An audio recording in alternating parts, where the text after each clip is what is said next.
내일 모레 화요일이 설날이죠. 설날과 추석, 우리 민족의 큰 명절 두 개. 설날과 추석 우리가 알다시피 다 음력, 달력을 기준으로 하고 있습니다. 새해가 시작되는 설날, 추수를 막 시작하고 이제 기쁨에 넘쳐서 감사제로 드리는, 지키는 추석. 제 어릴 적을 생각하면 우리 어린이들 어떤가 모르겠어요. 설날 막 설레요? 이 형이 희율이 그래? 예. 우리 주한은 지금 뭐 한복을 입고 왔어요. 우리 가을이도 그렇고. 제 어릴 적 생각하면 추석보다 설날이 훨씬 더 설레고 기대됐던 것 같습니다. 우선 설날은 설빔이라고 부르는 새 옷을 입을 때도 있고, 또 한복도 이렇게 입고 세배도 하잖아요. 집에서 세배하고 막 동네 친척들 찾아다니면서 이 집 저 집 가서 막 세배합니다. 정말 신났죠. 그때 왜요? 예. 세뱃돈. 그렇게 동네 한 바퀴 돌고 세배를 마치면 세뱃돈을 들고 당장 학교 앞으로 막 뛰어갔어요. 학교 앞에 가게가 2개 딱 있었는데 문방구, 그런 문구류 같은 것도 팔고 과자도 팔고 뭐 생활 잡화 안 파는 게 없었습니다. 다 팔았어요. 특별히 설날 같은 때가 되면 장난감들을 갖다 놓습니다. 장난감. 다른 아이들보다 먼저 하여튼 가야 된다는 마음에 숨도 안 쉬고 막 뒤도 안 돌아보고 달려갑니다. 그런데 벌써 애들이 와 있어요. 혹시나 다 팔렸을까 봐 걱정하면서 뭐라고 가서 외치냐면 꺾기총 주세요. 그래, 꺾기총. 꺾기총. 이 총이에요, 총. 플라스틱 총인데 이 총 손잡이를 이렇게 잡고 이렇게 딱 하면 꺾어져요, 이게. 그런 게 있었습니다. 그러면 딱 장전이 되는 거예요. 거꾸로 이 총 구멍에다가 콩알 같은 작은 돌멩이 같은 걸 넣고 땅 쏘면 나가요. 꺾기총. 인기였습니다. 그걸 사야 됐어요. 그렇게 놀았습니다. 지금 생각하면 그때는 참 어려서부터 누가 가르쳐 주지도 않았는데 그게 사실은 뭐 죄된 인간의 본성이었는지 칼싸움, 총싸움, 그런 전쟁놀이가 그렇게 재밌었어요. 무엇보다 설날하면 음식이 빠질 수 없죠. 설 명절에 음식이 없으면 명절 아니죠. 지지고 붙이고 그냥 기름 냄새에 1년에 몇 번 상에 올라올까 말까 하던 그런 음식 웬만한 건 다 총출동. 그래서 그냥 먹고 또 먹고 이 집 가도 저 집 가도 다 얻어먹고. 오늘 말씀은 갈릴리 가나에서 있었던 결혼식 잔치에 대한 말씀입니다. 잔치예요. 명절과 같은 큰 잔치입니다. 너무 유명한 이야기죠. 물이 변하여 포도주가 되는 이 사건. 요즘도 우리 교회 학교에서 부릅니까 그거? 찬송? 예수님이 말씀하시니 물이 변하여 포도주 됐네. 해요? 장일 선생님 해요? 이제 구닥다리 노래 됐어. 우리 어린이들도 모르는 것 같아. 결혼식 잔치입니다. 그런데 이 잔치에 그렇게 즐거워야 될 잔치에 문제가 생겼잖아요. 자, 오늘 첫 번째 말씀. 자, 우리 첫 번째, 포도주가 넉넉합니까? 하는 거예요. 포도주가 넉넉하냐. 자, 오늘 요즘 우리 결혼식 참 많이 아쉽습니다. 다 비슷하게 생각하실 것 같아요. 결혼식 문화라는 게 거의 없는 것 같습니다. 다른 선택지가 없어서 어쩔 수 없다 하는 그런 측면도 있지만 웨딩홀 결혼식에 심히 유감을 표합니다. 저는 월요일에 결혼했어요. 월요일 결혼한 사람 별로 없죠. 저는 5째, 이희정 목사는 4째. 그러니까 우리 부모님들이 뭐 친척분들뿐만 아니라 누구한테도 또 결혼식이 있어요. 이렇게 말씀하기가 좀 민망했던 거죠. 그리고 뭐 저희들 뭐 그때 신학대학원에 다니고 있었으니까 친구들이 전부 다 신학생이잖아요. 그래서 월요일이 좋겠다. 주말을 피했습니다, 오히려. 부모님이 출석하시던 교회에서 식을 올렸어요. 그리고 예식 후에는 그 교회가 넓은 마당이 있었습니다. 영등포에 있었는데 넓은 마당이 있었어요. 그 교회 마당에서 사물놀이를 했어요. 예, 이정 목사가 이 장구 쳤잖아요. 학교 때. 그래가지고 친구들이 다 와가지고 선후배들이 와서 다 이렇게 다 입고 막, 예, 거기서 막 상모는 안 돌렸지만 나름 잔치 분위기가 있었습니다. 오늘 말씀에 가나의 혼인잔치. 정말 사람들이 북적거리고 여기저기서 노래 부르고 춤추고 막 너무 흥겹습니다. 그렇게 흥이 한참 넘쳐가는데 문제가 생겼어요. 문제가 생겼어요. 잔치에서 가장 중요한 포도주가 뚝 떨어졌습니다. 왜 이게 뚝 떨어졌는데 아무도 몰랐을까? 이 사람들의 잔치는 우리는 잔치가 그날 하고 끝나잖아요. 그런데 유대인들의 결혼식 잔치는 일주일 동안 해요. 일주일 동안. 이 일주일 동안 그러니까 서서히 포도주가 동인하고 있었는데 모두가 다 잔치에 그냥 흠뻑 취해 있었는지 포도주가 떨어지고 있던 것을 눈치채지 못하고 있었던 거예요. 그러다가 막상 거의 바닥이 보이니까 이제 알아챈 거지. 이거 어떻게 하지? 이거 어떻게. 더 이상 잔치를 못할 것 같습니다. 결혼식 잔치에 초청된 사람들, 소문을 듣고 온 사람들, 그런 사람들로 북적거리고 가득한데 이 소문난 잔치에 이제 먹을 것이 뚝 떨어진 거예요.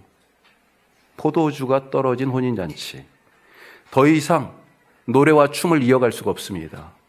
흥이 나지 않아요. 잔치는 파장이 되고 손님들은요 깨진 흥에 화가 나고 그리고 신랑 신부는요 손가락질 받게 되고 부끄럽게 되는 잔치에서 기대했던 것보다 완전히 다른 그런 일이 벌어질 거예요. 저는 가끔 이런 기도를 합니다. 주님, 우리 교회가 준비된 교회가 됐으면 좋겠습니다. 저희가 어떤 준비를 해야 될까요? 지금 이 혁신도시만 봐도 천국잔치에 올 분들이 너무 많잖아요. 그렇죠? 특별히 우리 어린이 청소년들 생각하면 초등학교가 2개 있는데 1,050명씩 있습니다. 거의. 플러스 마이너스 몇 명이에요. 보니까. 중학교가 2개 있어요. 반곡중학교까지. 버들 반곡. 950명에서 플러스 마이너스예요. 살짝. 그러니까 거의 2,000명씩 되는 어린이 청소년. 어린이들 청소년들. 어린이 청소년만 4,000명입니다. 지금. 교회 다니다가 쉬시는 분들은 어떻습니까? 한 번도 교회에 발을 내딛지 않은 분들도 계세요. 모두가 다 우리가 초대하고 싶죠. 초대하려고 또 나름 애쓰고 있습니다. 그런데 이런 상상을 해요. 하나님이 어떤 분을 딱 놓고 야, 이 사람을 어느 교회로 보내야 되겠는데 어디로 보낼까? 어느 교회 가면 좋은 신자가 될 수 있을까? 그런 건강한 교회, 그런 내 마음에 딱 맞는 교회 어디 없을까? 하나님이 찾아보시지 않겠습니까? 아무 교회나 보내시겠어요? 물론 모든 교회마다 다 열심히들 하고 있지만 하나님이 믿고 맡기실 만한 교회인가? 그래, 원조 함께하는 교회 보내면 좋겠어. 이렇게 하나님이 생각하실 때 그렇게 해가지고 보내시는데 우리 입장에서는 자신이 있냐 이거예요. 준비가 되었느냐? 천국잔치를 맛보게 할 그런 준비가 되어 있는가? 잔치는 열었는데 오늘 지금 잔치에 온 손님들 제대로 대접하지 못하고 있잖아요. 왜요? 포도주 때문에 뚝 떨어져서. 오늘 말씀에 이 포도주가 뭡니까? 포도주가 떨어졌는데 이 포도주가 뭐예요? 바로 예수님의 은혜, 예수님의 보혈이죠. 나중에 제자들에게 십자가에 달리시기 전에 포도주를 부어주시면서 뭐라고 그러셨어요? 너희를 위하는 죄사함의 피, 내 피다. 바로 예수님의 그 죄사함, 우리 죄를 위해 흘리신 바로 그 피가 뭐예요? 예수님의 생명이죠. 생명이에요. 생명 주신 겁니다. 우리에게 그 예수님의 생명, 그 포도주가, 그 죄사함의 은혜가 있습니까? 넉넉합니까? 우리 공동체에 죄사함의 기쁨이 있고 우리 예배가 영생을 주시는 예수님의 보혈의 포도주가 넘치는 그런 천국잔치입니까? 어때요? 있습니까? 예, 있다고요. 있어요. 그런데 문제는 뭐예요? 여기 잔치에도 있기는 있었어요. 그런데 넉넉하냐고요. 충분하냐고요. 우리에게 나눠줄 십자가 보혈의 은혜가 없거나 있어도 충분하지 않은데 어떻게 이것을 더 나누어서 천국 잔치를 지속할 수 있겠습니까? 포도주가 떨어지면 잔치도 끝납니다. 그러잖아요. 아까 우리 신집사님도 한국교회를 위해서 기도할 때 기도하셨지만 한국교회 생각하면 잔치가 끝났다 이런 생각이 들어요. 포도주가 똑 떨어졌어요. 더 이상 교회에 와서 예배의 기쁨이나 한국교회를 보고 지금 사람들이 뭐라 그래요? 포도주가 떨어진 이 손가락질 지금 하고 있잖아요. 부끄럽게 될 잔치를 망친 주범이 누구예요? 오히려 잔치를 준비한 사람 아니에요. 지금 그런 모습이 되어가고 있지 않습니까? 한국 교회 안에 예수 그리스도의 보혈의 능력과 영생의 기쁨이 있어요, 과연? 우리는 어떻습니까? 남 얘기하지 말고 우리 안에 넉넉하고 충분한 예수님의 보혈, 죄사함의 기쁨이 가득한 그런 삶, 그런 가정, 그런 교회 될 수 있길 바라고 축복합니다. 두 번째로요. 자, 같이 해봅시다. 어떤 믿음을 가졌습니까? 어떤 믿음? 물을 포도주로 바꾸신 이 놀라운 일. 요한은 뭐라고 이것을 얘기하냐면 표적, 이렇게 얘기합니다. 표적이라고. 기적이잖아요. 그런데 기적이라는 표현을 안 쓰고 표적이라고 말을 하고 있습니다. 표적은 영어로 얘기하면 사인이라는 거예요. 아, 저건 뭘 뜻하는 사인이야, 표시야. 이 일이 어떤 목적을 가지고 있고 그 목적을 가리키는 표시다, 표적, 사인이다. 지금 이 물이 포도주로 바뀐 사건을 그렇게 얘기하고 있습니다. 자, 그러면 오늘 이 물을 포도주로 바꾸신 일의 목적이 뭘까요? 11절에 나와 있습니다. 11절 같이 한번 읽어봐요. 자, 어린이들도 같이 한번 읽어봅시다. 예수께서 이 첫 표적을 갈릴리 가나에서 행하여 그의 영광을 나타내심에 제자들이 그를 믿으니라. 아멘. 표적을 행하신 이유가 두 가지 있네요. 목적이. 하나는 그의 영광을 나타내시는 것. 또 한 가지는요, 제자들이 믿도록 하게 하는 것. 제자들에게 믿음 주시려고. 두 가지예요. 먼저 그의 영광, 예수님의 영광을 나타내시려고 했다. 그랬습니다. 이 예수님의 영광에 대해서는 이미 앞에서 예고되어 있어요. 1장에서 태초에 말씀이 계시니라 하면서 쭉 얘기를 하죠. 그 말씀이 누구신지. 그런데 갑자기 뭐라고 얘기하냐면 요한복음 1장 14절에 자 보세요. 뭐라고 되어 있어요? 그 말씀이 육신이 되어 우리 가운데 거하심에 우리가 그 영광을 보니 아버지의 독생자의 영광이요 은혜와 진리가 충만하더라. 너무 잘하는 말씀이잖아요. 여기 영광이 나와요. 거하심에, 자 거하심에 그랬습니다. 이 거한다, 같이 산다 이런 뜻입니다. 같이 산다는 의미예요. 옛날 광야에서 홍해를 건너서 구원받은 이 백성들이 광야에 왔잖아요. 그 이 백성들 사이에 하나님께서 자기 집을 짓고 거기서 함께 사셨잖아요. 그렇죠? 우리가 보통 신들의 집 하면 뭐가 생각나요? 지금도 막 유럽에 가면 어마어마한 신전들이 있잖아요. 옛날 그리스 로마 시대의 그 신전들, 신의 집이에요. 그런데 하나님의 집은, 하나님의 신전 있어요? 하나님의 집이 어땠어요? 그때 당시에 텐트였습니다. 텐트. 사람들이 광야에서 텐트 치고 살았는데 하나님도 텐트 치신 거예요. 같이 그 진의 한 가운데에다가 우리 가운데 한가운데 똑같이 텐트를 치고 하나님, 그게 하나님의 집이었어요. 그 텐트 위에, 그 텐트를 뭐라고 불렀습니까? 성막이라고 불렀는데 그 텐트가 하나님의 집인 걸 어떻게 알아요? 구름과 불 기둥이, 구름과 불로 거기가 덮였어요. 그래서 사람들이 보고 하나님이 저기 임재하셨구나, 오셨구나, 하나님이 우리와 함께 사시는구나, 거하심에. 하나님의 영광을 보았다고요. 거기서. 그런데 이제는요, 그 하나님이 직접 사람의 몸을 입고 오셨어요. 누굽니까? 예수님이죠. 예수님. 왜 오셨어요? 우리 가운데 살기 위해 오셨습니다. 이 예수님에게서 성막 위에 덮였던 그 하나님의 영광, 그것을 보는 거예요. 보니까 어떻게 됐어요? 은혜와 진리가 충만하더라 그랬잖아요. 성막 생각해 보세요. 성막 생각해 보세요. 홍해를 건너서 구원하신 그 은혜가 충만한 하나님을 보면서, 야, 그 성막을 보면서 하나님 우리를 구원하셨구나. 그래서 여기에 우리 사는 것이 그 은혜가 생각나요. 예? 그 성막 안에 뭐가 있습니까? 언약궤의 말씀이 있어요. 돌판에. 그 말씀 위에 임하신 진리의 하나님이 보이는 거예요. 그래서 은혜와 진리가 충만한,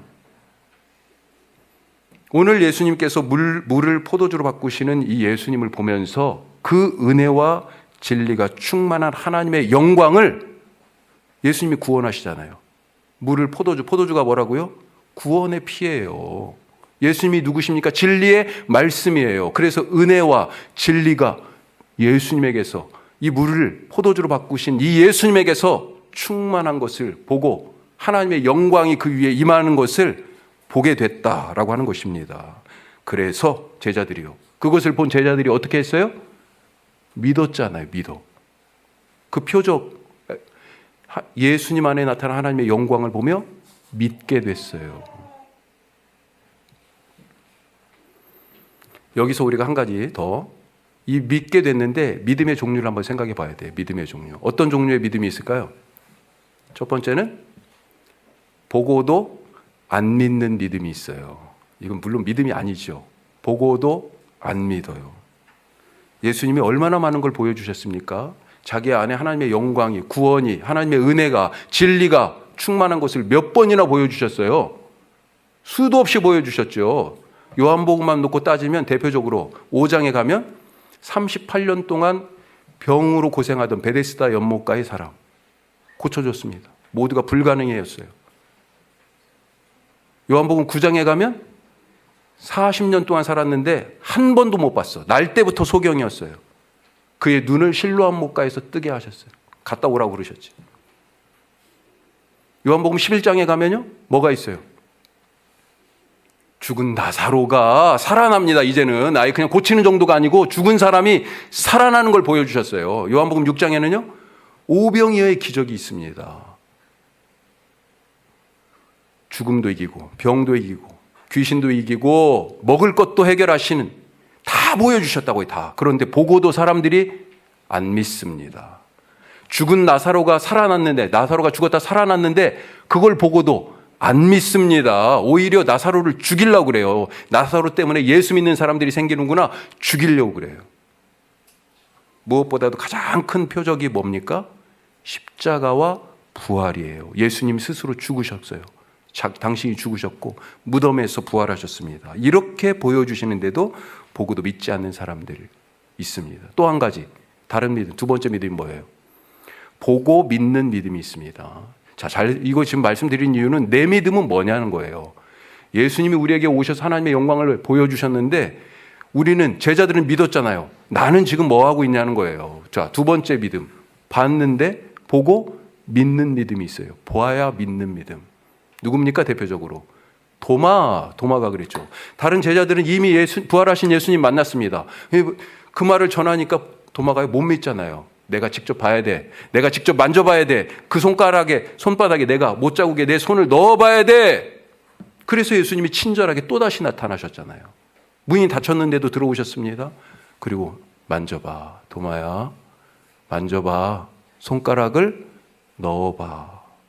그때서야 보고 만져보고 나서야 나의 주, 나의 하나님 그랬습니다. 예수님이 그때 뭐라고 그러셨을까요? 어떤 믿음 가지라고요? 보세요. 자, 같이 해요. 예수께서 이르시되 너는 나를 본고로 믿느냐? 보지 못하고 믿는 자들은 복되도다. 아멘. 어떤 믿음을 우리에게 부탁하십니까? 보지 않았는데도 믿는 것. 보면요, 그래도 웬만하면 믿어요. 마음이 완악하지 않는 이상. 아까 보고도 안 믿는 사람이 물론 있었지만, 보고라도 믿는 것은 그래도 귀하긴 하지만 보지 않고도 믿는, 듣기만 하고도 믿는 믿음이 있다는 겁니다. 그런 믿음을 바라고 소망하시기를 축복합니다. 우리는 어떤 믿음을 가졌습니까? 보고도 믿지 않는 것 아닙니까 혹시? 하나님이 지금 숱하게 매일매일 보여주고 계세요. 아니 나는 반드시 봐야만, 만져야만, 경험해야만 믿겠다고 아직도 버티고 있습니까? 손에 딱 쥐어져야, 내 손에 딱 쥐어야 믿습니까? 아니면 없어도 믿습니까? 응답 받았기 때문에 믿습니까? 아니면 거절하셨는데도 믿습니까? 건강하기 때문에 믿습니까? 아니면 아파도 믿습니까? 합격했기 때문에 믿습니까? 그렇게 바랬는데 불합격했어요. 불합격해도 믿습니까? 사업이 잘 돼서 믿습니까? 어렵고 힘들고 꼬이는데도 여전히 믿고 계십니까? 믿음의 기초는요, 내 상황에 있지 않습니다. 믿음의 주는 누구예요? 예수님이에요. 그래서 믿음의 주요 온전케 하시는 예수를 바라보라 말씀합니다.